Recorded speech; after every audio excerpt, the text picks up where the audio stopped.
Hey everyone, Matt Sines here, and on today's High Five, I'm going to talk about the 5 C's of credit.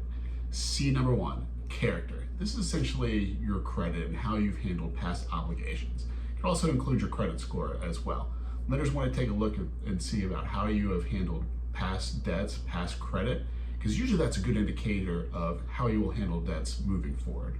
C number 2 is capacity, and this is primarily your debt to income ratio, or your DTI. This is sort of the amount extra that you have to take on any new obligations. DTI is calculated by averaging your gross monthly obligations divided by your gross monthly income. C number 3 is capital, and this is the amount that you have to put into the transaction, the amount of cash or assets you have to put into the purchase.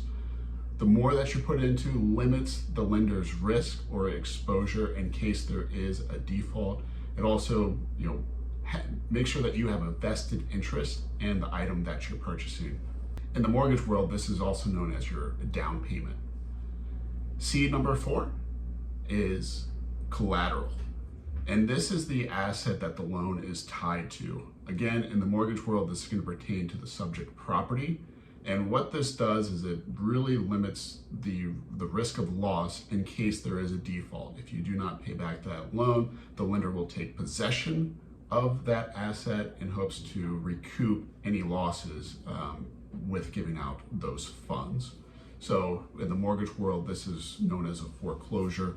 And it's important to note that lenders don't go in wanting for a foreclosure. It's just sort of a last-ditch effort in case things do happen poorly. Lastly, the 5th C is the conditions, and this can include the terms of your loan, so your loan amount, interest rate, annual percentage rate, your length of the loan. It can also include just general market conditions as well. What is the atmosphere in which you're taking out this particular loan? So those are the 5 C's of credit.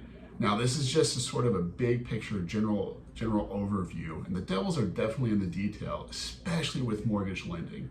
Just know that each situation is going to be different and unique, and your journey may differ from others.